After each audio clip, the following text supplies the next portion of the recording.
So a lot of times people talk about personality tests and trying like the MBTI or like are you an introvert, an extrovert, all that. But there's not really a standard model people use for personality. Or is there?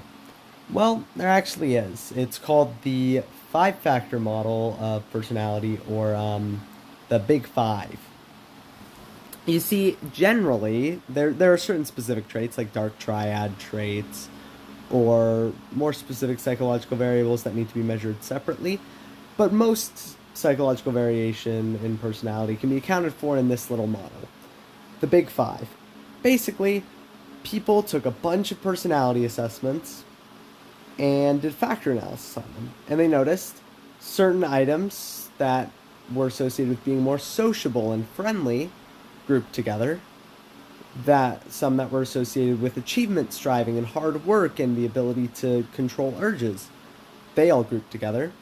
Some that were associated with anxiety, irrationality, anger, and the lack of the ability to moderate oneself, they all grouped together. The idea of one being able to experience new things with a fresh mindset, they all grouped together. And then things that made you more likely to accept another's idea or to be more agreeable. This gives us the OCEAN model, or openness, conscientiousness, extroversion, agreeableness, and neuroticism. Openness, obviously, the openness to new experiences. There's conscientiousness, which is the ability to do things you don't want to do. That's the best way I can describe it. You're more hardworking, things like that.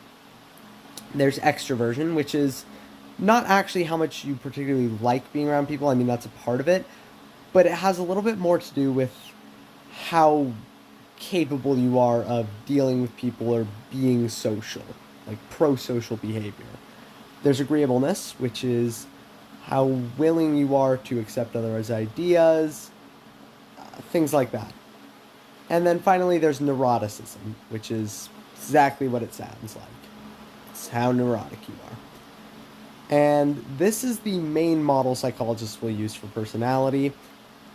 It encompasses a lot of variance and is a really interesting contrast to the G factor model, where we currently use the CHC.